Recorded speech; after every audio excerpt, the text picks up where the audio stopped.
ठीक इसी प्रकार भक्त प्रहलाद ने अपनी मां के उदर में रह के देवर्षि नारद के द्वारा कृष्ण भक्ति को सीखा कि कृष्ण भक्ति क्या है, सीखा कृष्ण भक्ति। काफी लोग कहते हैं कि प्रहलाद ने राम का नाम जपा है, लेकिन भागवत प्रमाण है प्रहलाद ने राम का नाम नहीं जपा, प्रहलाद ने कृष्ण भक्ति की। और देखिए परीक्षित जी महाराज, जन्म हुआ प्रहलाद का, संड अमर के नाम के शुक्राचार्य जी के दो पुत्र हैं, हिरण्यकश्यप ने उनको बनाया और कहा मेरे पुत्र को मृत संजीवनी विद्या का दान दो, मृत संजीवनी विद्या सिखाओ। बोले कृष्ण कन्हैया लाल की। अब तो परीक्षित महाराज चौकी देखने लगे, सब लोग सही बता रहे, सबन की दृष्टि ऐसे जाते इधर कि जाने इधर कहा है भैया, कथा तो यहां से सुनाई जा रही है। हमने पहले ही कही चित्त को इधर उधर भटके हो तो फिर जो है पथ से भटकना पथिक के लिए यानी राही के लिए, राहगीर के लिए गड़बड़ बात हो जाती है। बात कहां चल रही थी? प्रहलाद की।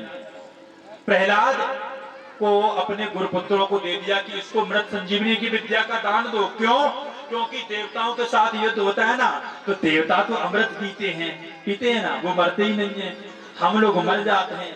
तो यदि मृत संजीवनी विद्या मेरे बालक को आएगी तो वह अपने सैनिकों को पुनः जीवित कर लेगा, हम लोग पुनः युद्ध करेंगे और उन पर विजय प्राप्त करेंगे। मृत संजीवनी विद्या का दान दो।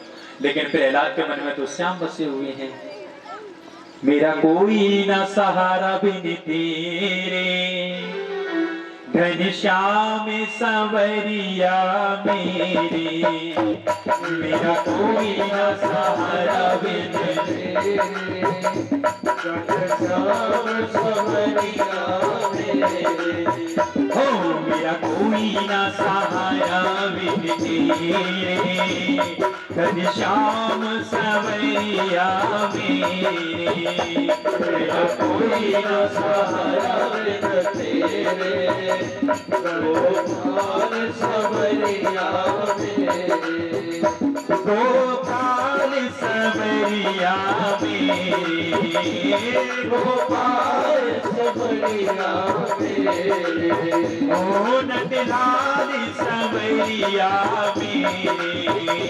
नंदलाल संवरिया मेरे, अब आए द्वारे हम तेरे, नंदलाल संवरिया मेरे, मेरा कोई ना सहारा बिन तेरे, गोपाल संवरिया मेरे।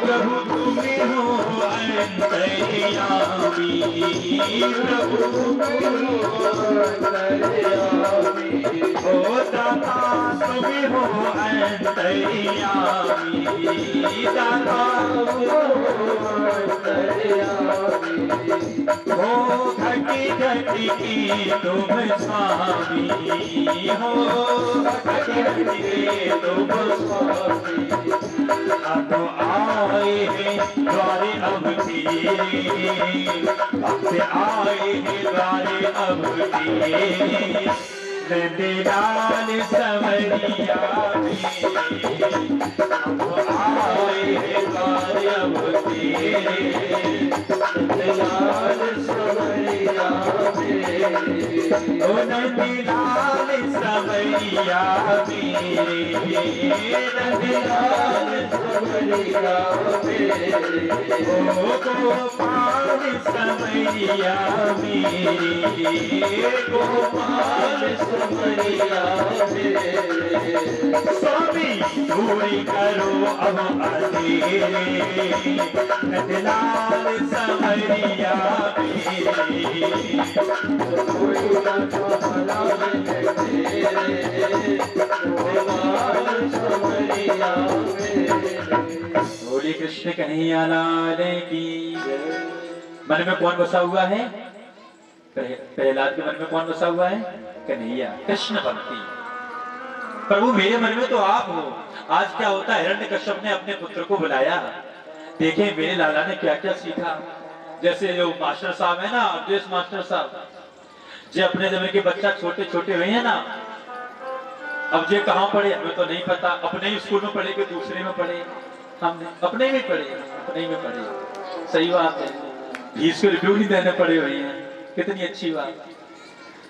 तो जब ये पढ़ रहे होंगे ना, छोटे छोटे होंगे, या आपके बालक छोटे छोटे होंगे ना, तो बालकों को बुलाते न लाते आओ, टू की टेबल सुनाओ, तुमने काका सीखो सुनाओ, पूछते ना, सब माता पिता पूछते अपने बच्चों से, बालकों से। आज हिरण्यकश्यप ने भी सोचा कि मैं भी देखूं मेरे लाला ने कितनी मृत संजीवनी विद्या सीखी, कितने इसने सूत्र याद किए केमिस्ट्री के, सल्फ्यूरिक एसिड का सूत्र याद किया नहीं किया, फिटकरी का याद किया कि नहीं किया। केमिस्ट्री में सबसे बड़ा सूत्र किसका है? अब जितने पढ़े लिखे सब चुपचाप बैठे, पता नहीं महाराज कौन सी कथा कान लगे। लेकिन हम आपको बताए दें, हम पढ़े लिखे वाले हैं, अनपढ़ वाले ना हैं। केमिस्ट्री में सबसे बड़ा सूत्र किसका है? फिटकरी का। हम पहले ही बोल चुके ना, फिटकरी, फिटकरी सूत्र का है। एक बार कोई बच्चा अगर पढ़न लिखन वालों बताए थे तो आनंद ही आनंद है। क्या है बताओ बच्चा? 24 H2O, ताली बजाओ, ताली अच्छी बच्ची मायके ही बंद है वो, मायके बंद है बच्चा।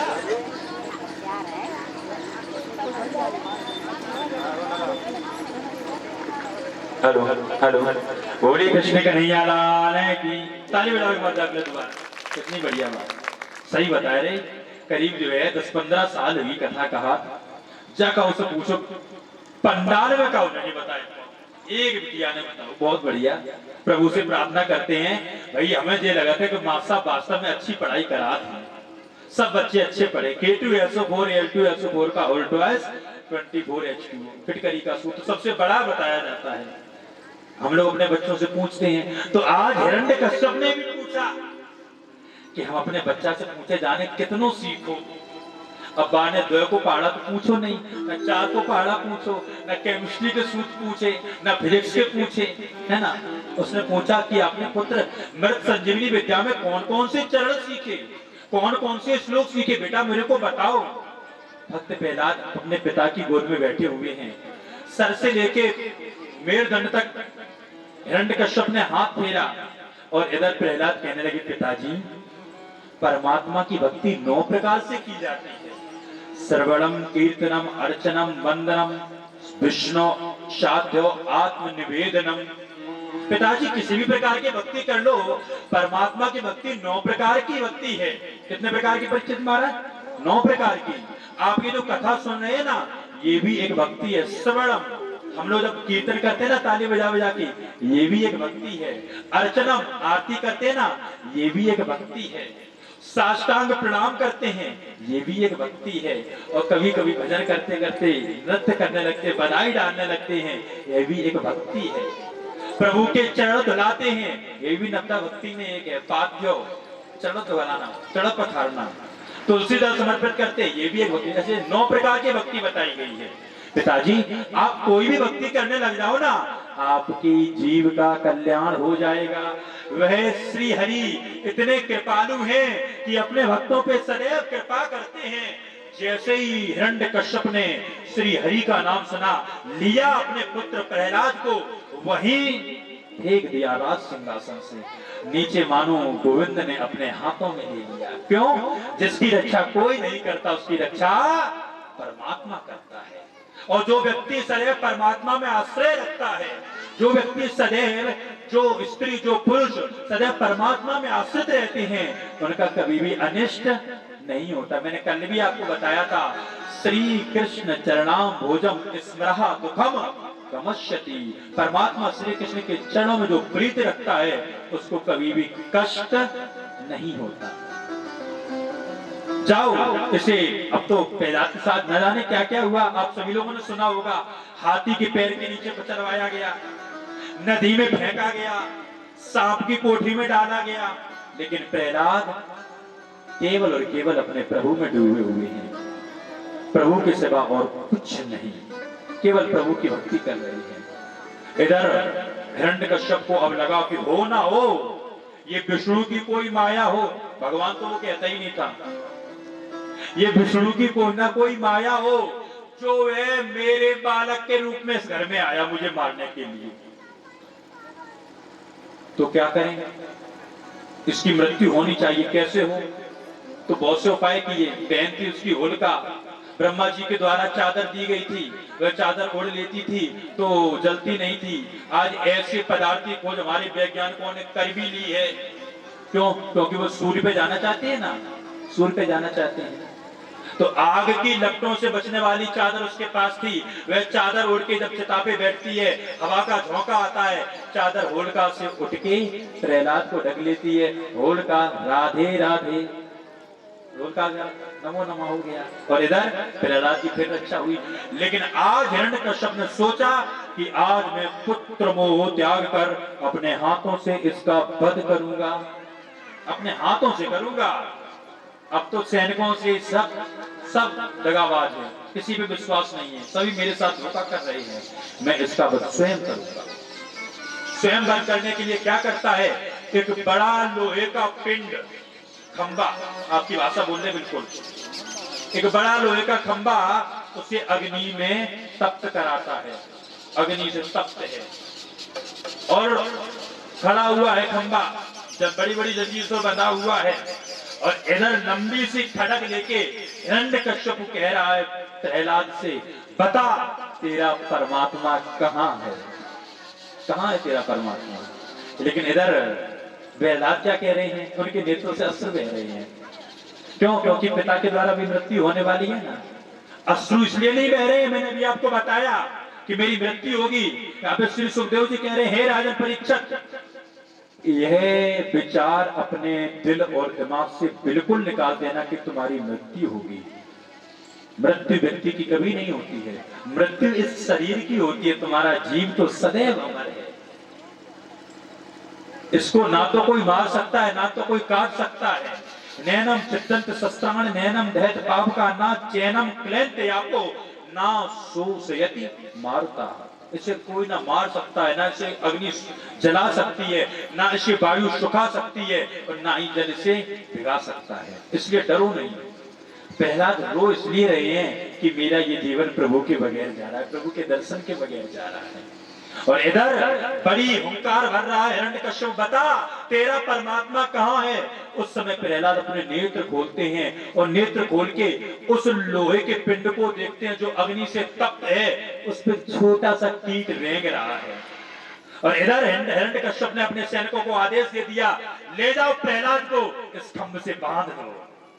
क्यों? अब मैं देखूं ये कैसे बचता है, इसको ये अग्नि कैसे नहीं जलाती, मैं देखता हूं। उसी समय प्रहलाद ने देखा एक छोटा सा कीड़ा उस पर रेंग रहा है। प्रहलाद के मन में आया, जब इस कीड़े को यह पिंड नहीं जला पाया, यह अग्नि से तप्त पिंड इस कीड़े को नहीं जला पाया, तो मैं तो परमात्मा का भक्त हूं, मेरे को अग्नि नहीं जला सकती। दौड़ पड़ते उस खंभ से लिपटने के लिए। उसी समय तलवार लेके हिरण्यकश्यप पीछे आता है, तड़ाके हुए खंभ फट जाता है, नरसिंह भगवान प्रकट हो जाते हैं। बोलिए नरसिंह भगवान की जय। नरसिंह भगवान प्रकट हो गए और आज प्रभु का बड़ा विचित्र रूप है। मुख कैसा है? सिंह के समान। हाथ में नख किसके हैं? सिंह के। पैरों में नख किसके हैं? सिंह के। और लेकिन शरीर किसका है? मानव का। समय कौन सा है परीक्षित जी महाराज? हमने सुनी यहाँ पे कथाएं बहुत होती हैं। शाम को ना है वो महाराज। उस समय ना तो रात्रि थी, ना दिन था, ना ही शाम थी। बड़ी विचित्र बात है। हाँ, कहने का तात्पर्य भगवान भास्कर अस्त हो चुके थे, किंतु चंद्रमा ने अपनी लालिमा बिखेरी नहीं थी। गोधूल बेला जिसे बोलते हैं, गोधूल बेला बोली जाती है। आप लोग जानते हो गोधूल बेला? नहीं जानते हैं? अरे भैया, जब गैया चढ़ के आती है ना, तो गैयन के पांव से जो धूल उड़ा, तो मेरे को बोले तो गोधूल बेला। संध्या होने से पहले गाय वापस आती है ना, वन से वापस होती है, वह समय था। तो इस समय बताया जाता है व्यक्ति को भजन करना चाहिए, गोधूल बेला में कोई कार्य नहीं करना चाहिए, भोजन भी नहीं करना चाहिए, भजन करना चाहिए।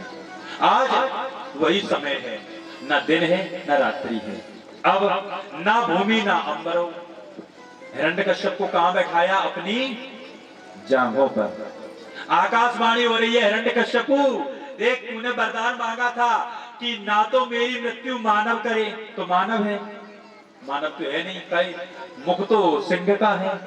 तो क्या पशु है? पशु भी नहीं है। क्यों? क्योंकि शरीर मानव का है। और यह जो रचना है ना, यह ब्रह्मा के द्वारा बनाई हुई नहीं है। क्या? क्योंकि ब्रह्मा ने तो मानव बनाया है अलग, सिंह बनाया अलग, लेकिन ये जो रचना है ये तो भगवान विष्णु की रचना है, ये ब्रह्मा की रचना नहीं है। कितनी विचित्र बात है। कोई अस्त्र है? तलवार से मारा? नहीं। कोई शस्त्र है? नहीं। परमाणु बम से मारा तो क्या? नहीं। किससे मारा? नखों से। और एक बात और, भगवान नरसिंह ने हिरण्यकश्यप को मारा नहीं। क्यों? क्योंकि भगवान कभी भी किसी असुर का मारते नहीं है, उसका उद्धार करते हैं। बोले कृष्ण कन्हैया लाल की। तीक्ष्ण नखों को